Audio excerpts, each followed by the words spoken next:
Morning student. हम लोग अपना नया चैप्टर स्टार्ट कर रहे हैं, choice of form of business organisation. Business organisation की फॉर्म का चूज़ करना। जैसे कि हमने प्रीवियस चैप्टर में रीड आउट किया है कि बिजनेस ऑर्गेनाइजेशन कई तरह के होते हैं, जॉइंट हिंदू फैमिली, आपका sole proprietorship, partnership, company, cooperative society. अब इसमें से कौन से बिजनेस टाइप को चूज़ किया जाए, ये चूज़ करने के लिए कौन कौन से फैक्टर्स को देखना पड़ता है, ये हम पढ़ेंगे चॉइस ऑफ बिजनेस ऑर्गेनाइजेशन में, कि हमें कौन सी फॉर्म ऑफ बिजनेस ऑर्गेनाइजेशन को चूज़ करना चाहिए। तो कौन कौन से फैक्टर कंसीडर करने चाहिए। सबसे फर्स्ट करना चाहिए कैपिटल रिक्वायरमेंट। कैपिटल रिक्वायरमेंट का मतलब है कि एक बिज़नेस के लिए कैपिटल क्या है, उसके ब्लड की तरह होती है, एक इंपॉर्टेंट फैक्टर होती है। जिन कैपिटल रिक्वायरमेंट डिपेंड करती है बिज़नेस के साइज़ पर और नेचर पर। अगर कोई मैन्युफैक्चरिंग बिजनेस है तो उसको क्या कहिए, ज़्यादा मोर कैपिटल की रिक्वायरमेंट होती है as compare to retail shop. ठीक है ना, मैन्युफैक्चरिंग बिजनेस में जगह भी चाहिएगी, मशीनरी भी चाहिएगी, तो ज़्यादा पैसा चाहिए। और रिटेल शॉप वाले को केवल स्टॉक रखना होता है तो कम पैसे की ज़रूरत होती है। तो कैपिटल रिक्वायरमेंट का पहले एस्टिमेशन लगाना चाहिए। अगर कैपिटल रिक्वायरमेंट ज़्यादा है तो आपको कंपनी या पार्टनरशिप को प्रेफरेंस देनी चाहिए। अगर कैपिटल रिक्वायरमेंट कम है तो सोल ट्रेड को भी शुरू किया जा सकता है। ठीक है, दूसरी जो चीज़ देखनी चाहिए वो क्या देखनी चाहिए, लायबिलिटी ऑफ ओनर, कि ओनर की लायबिलिटी कैसी है। अब मान लीजिए हर व्यक्ति के सोचने का तरीका अलग अलग होता है। कुछ लोग होते हैं जो रिस्क उठाने को तैयार होते हैं, तो वो अनलिमिटेड लायबिलिटी को भी लेने को तैयार रहते हैं। और कुछ लोग रिस्क को अवॉइड करना चाहते हैं, तो उनको क्या करनी चाहिए, कंपनी में पैसा लगाना चाहिए। क्योंकि जो सोल ट्रेड है और जो पार्टनरशिप है उसमें लायबिलिटी होती है अनलिमिटेड। अनलिमिटेड लायबिलिटी का मतलब अगर वो अपने डेब्ट्स को नहीं दे पाते तो उनकी पर्सनल प्रॉपर्टी को भी क्या किया जाएगा, यूज़ किया जाएगा उसको पे करने के लिए। लेकिन कंपनी के अंदर क्या होता है, रिस्क कम होता है, क्योंकि शेयर होल्डर से केवल जितने पैसे उसने शेयर के रूप में लगाए हैं वही क्या लिए जाते हैं, अब उतने का ही उसको लॉस हो सकता है।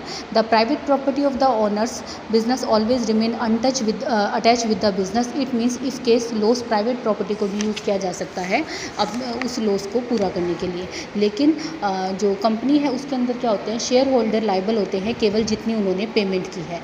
तो अगर लाइबिलिटी के पॉइंट ऑफ व्यू से देखें तो सोल ट्रेड और पार्टनरशिप रिस्की रहते हैं, और जो कंपनी है वो क्या है, कम रिस्की होता है। फैसिलिटी इन फॉर्मेशन, ये एक पॉइंट है। इस पॉइंट में क्या है, फैसिलिटी इन फॉर्मेशन का मतलब रजिस्ट्रेशन। हमने पढ़ा था कि कंपनी को रजिस्टर कराना क्या होता है, कंपलसरी होता है, पढ़ा था ना। और रजिस्ट्रेशन कराने के लिए बहुत सारी फॉर्मेलिटीज़ को पूरा करना होता है। अगर आप फॉर्मेशन के पॉइंट ऑफ व्यू से देखें तो सोल ट्रेड और पार्टनरशिप को ईजिली स्टार्ट किया जा सकता है, और कंपनी को स्टार्ट करना थोड़ा सा डिफिकल्ट होता है, क्योंकि उसकी पहले रजिस्ट्रेशन कराना पड़ेगा, नाम डिसाइड करना पड़ेगा। तो अगर ये देखा जाए, और देखिए लाइन है, sole trade business, joint Hindu family business and partnership business can be started without any formalities. तो ये क्या है, एक इजी है। Businessman who are not capable for observing more formalities should leave the idea for establishment of the company. जो businessman ये सोचता है कि वो बहुत ज़्यादा फॉर्मेलिटी पूरी नहीं कर सकता, तो उसे क्या करनी चाहिए, कंपनी स्टार्ट करनी चाहिए। ठीक है, 3 पॉइंट हो गए। आपको 4 ही पॉइंट करने हैं, इनके ज़्यादा पॉइंट करने की ज़रूरत नहीं है, मैं आपको 5-6 पॉइंट करवा दूँगी। Continuity and stability. Continuity and stability का मतलब क्या है, बिजनेस लगातार चलता रहे। हमने सोल ट्रेड की एक कमी पढ़ी थी कि सोल ट्रेड में क्योंकि एक ही व्यक्ति बिजनेस करता है, तो उसके अंदर क्या होता है कि जैसे मान लीजिए वो बीमार हो गया या फिर उसकी डेथ हो गई है, तो अगर ऐसा कुछ हो जाता है तो वो क्या कर पाएगा, वो बिज़नेस को स्टार्ट नहीं, उसका बिज़नेस बंद हो जाएगा। लेकिन कंपनी में हमने एक इसकी मेन कैरेक्टरिस्टिक्स पूछी थी, सेपरेट आइडेंटिटी या लीगल आइडेंटिटी होती है। मेंबर्स में कम, मेंबर्स में go, but company goes for ever. तो वो स्टेबल भी रहता है और उसकी कंटिन्यूटी भी बनी रहती है। तो इस पॉइंट ऑफ व्यू से क्या बेटर रहता है, आपका कंपनी स्टैब्लिश करना बेटर रहता है। एक इसमें बहुत ईजी पॉइंट है, नीड ऑफ सीक्रेसी। अगर सीक्रेसी की ज़रूरत है तो क्या अपनाना चाहिए, सोल ट्रेड, क्योंकि सोल ट्रेड बेस्ट होता है, उसमें सीक्रेट केवल एक व्यक्ति को पता है। और जहाँ सीक्रेसी की रिक्वायरमेंट नहीं है वहाँ पार्टनरशिप और कंपनी एक अच्छा अल्टरनेटिव होता है। स्केल ऑफ प्रोडक्शन भी इसका एक पॉइंट है। Scale of production plays important role for selection of business form. If scale of production large है और मॉडर्न टेक्निक यूज़ करनी है तो क्या होगा, प्रॉफिट अर्न होता है और company organisation is more useful. In case of business a small scale of partnership और sole trade business can be selected according to the need. ठीक है ना, तो स्मॉल स्केल बिजनेस क्या रहता है, स्केल ऑफ प्रोडक्शन के लिए सही रहता है। ठीक है, इसके बाद आपका नेक्स्ट टॉपिक है basic factor to be consider for starting a business enterprise. एक बिज़नेस एंटरप्राइज को स्टार्ट करते समय कौन से बेसिक फैक्टर आपको ध्यान में रखने चाहिए। बेसिक फैक्टर में भी आपको 4 ही पॉइंट करने हैं। इस चैप्टर में आपके 2 ही टॉपिक हैं। तो बेसिक फैक्टर में सबसे फर्स्ट पॉइंट क्या है आपका, सिलेक्शन ऑफ बिज़नेस। सबसे फर्स्ट डिसीजन जो लेना पड़ता है बिज़नेस एंटरप्राइज को स्टार्ट करते टाइम, तो वो डिसीज़न लेना होता है कि बिज़नेस को किस तरह से कौन सा बिज़नेस फॉर्म को सबसे फर्स्ट है selection of business. Selection of business में क्या है, फर्स्ट डिसीजन लेना होता है कि आप किस तरह के बिज़नेस को सेलेक्ट करेंगे। ट्रेडिंग का बिज़नेस करना है, मैन्युफैक्चरिंग का बिज़नेस करना है, तो ये डिसीजन लेना होता है। जैसे 3 तरह के बिज़नेस होते हैं, ट्रेडिंग बिज़नेस, मैन्युफैक्चरिंग बिज़नेस और सर्विस बिज़नेस।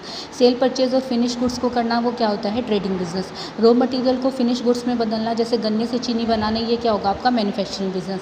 सर्विसेज प्रोवाइड करना, जैसे कि टेलीफोन सर्विसेज हुआ या मोबाइल सर्विसेज हुआ या इंटरनेट की सर्विसेज प्रोवाइड होना, तो ये क्या है, सबसे फर्स्ट तो क्या किया जाता है, बिज़नेस सेलेक्ट किया जाता है कि कौन सा बिज़नेस करना है। ठीक है, बिज़नेस सेलेक्ट करते time degree of risk, rate of earning और within the reach. Degree of risk यानी कि बिज़नेस में कितना रिस्क है, रेट ऑफ अर्निंग की उसमें अर्निंग की रेट क्या है, कितनी इन्वेस्टमेंट की जाएगी, उस पर कितना % रिटर्न मिलेगा, और क्या जो आप बिज़नेस सोच रहे हैं, क्या वो बिज़नेस उसके लिए कैपिटल, रॉ मटेरियल, टेक्निक वगैरह अवेलेबल है या नहीं है। उसके बाद दूसरा पॉइंट किया जाएगा scale of business. Scale of business का मतलब है बिज़नेस बड़ा करना है या छोटा करना है। क्योंकि देखो, अगर बिज़नेस आपको क्या करना है, बड़े स्केल पर करना है तो ज़्यादा रिक्वायरमेंट पड़ेगी आपको हर चीज़ की। It is observe that due to large scale of production various economic are enjoyed. जब भी आप लार्ज स्केल का प्रोडक्शन करते हैं तो बहुत सारी बचतें हो जाती हैं, इकोनॉमिक्स हो जाती हैं। क्यों? क्योंकि आपका कॉस्ट पर यूनिट कम हो जाती है। लेकिन अगर आप एक छोटे स्केल पर बिज़नेस करते हैं तो आपकी कॉस्ट थोड़ी सी बढ़ जाती है। तो आपको दूसरा डिसीजन लेता है कि स्केल ऑफ बिज़नेस किस तरह का है। तीसरा है प्लेस ऑफ बिज़नेस, कि बिज़नेस कहाँ करना है, क्योंकि बिज़नेस वहाँ करना बेटर रहता है जहाँ पर बिज़नेस के सभी साधन उपलब्ध हों। जैसे बैंकिंग फैसिलिटी भी हो, वहाँ पर लेबर भी इजीली मिल जाए, रॉ मटेरियल भी मिल जाए, ट्रांसपोर्टेशन फैसिलिटी भी हो, क्लाइमेट भी अच्छा हो, लेबर चीप रेट पर मिल जाए, उसकी मार्केट भी नियर हो, ट्रांसपोर्टेशन चार्जेस भी कम हो। तो हमें बिज़नेस का ऐसा प्लेस सेलेक्ट करना है जहाँ पर बिज़नेस क्या हो सके, ईजिली किया जा सके। फिर उसके बाद है आपको form of business organisation choose करना है। तो ये पॉइंट आप पहले भी कर चुके हैं। फॉर्म कि आपको सोल ट्रेड स्टार्ट करना है, पार्टनरशिप स्टार्ट करनी है या कंपनी स्टार्ट करना है। ठीक है, तो ये सब स्टार्ट करना पड़ता है। उसके बाद आप एक पॉइंट दे रखा है ऑर्गेनाइजेशन स्ट्रक्चर। ये 4 पॉइंट करने के बाद आप चाहेंगे कि इजी पॉइंट कर सकते हैं अरेंजमेंट ऑफ पर्सनल। अब आपने ये सोच लिया बिज़नेस किस तरह का करना है। ऑर्गेनाइजेशन स्ट्रक्चर में ये डिसाइड किया कि कौन कौन सी पोस्ट होंगी, भाई कितने मैनेजर रखने हैं, कितने सेल्समैन रखने हैं, कितनी लेबर रखनी है। उसके बाद इनका क्या किया जाता है, अरेंजमेंट किया जाता है। जैसे कि फॉर एम्प्लॉयमेंट एजेंसी से पूछकर, या एजुकेशनल इंस्टीट्यूट है या लेबर यूनियन है, उन सब से हेल्प ली जाती है ताकि क्या किया जा सके, लोगों को काम पर लगाया जा सके। ठीक है, फिर इसमें लास्ट में आपको एक पॉइंट दे रखा है लॉन्चिंग ऑफ द बिज़नेस। जब सारा काम हो जाता है तो लास्ट में बिज़नेस को लॉन्च किया जाता है। आप कोई भी 4 पॉइंट कर सकते हैं, लेकिन इस पॉइंट के लिए मैं प्रेफर करूँगी कि आप शुरू के ही 4 पॉइंट करें। Selection of business, scale of business, place of business और फॉर्म ऑफ बिज़नेस ऑर्गेनाइजेशन। ठीक है, और जो इससे पहला वाला पॉइंट है कि फॉर्म ऑफ बिज़नेस ऑर्गेनाइजेशन को क्या सेलेक्ट करना है, तो उसमें आप कोई भी 4 पॉइंट कर सकते हैं। ठीक है, तो ये आपका 4 मार्क्स का चैप्टर है, 9 चैप्टर, इसमें 2 ही टॉपिक हैं, तो ये चैप्टर आज आप कंप्लीट करेंगे। ठीक है।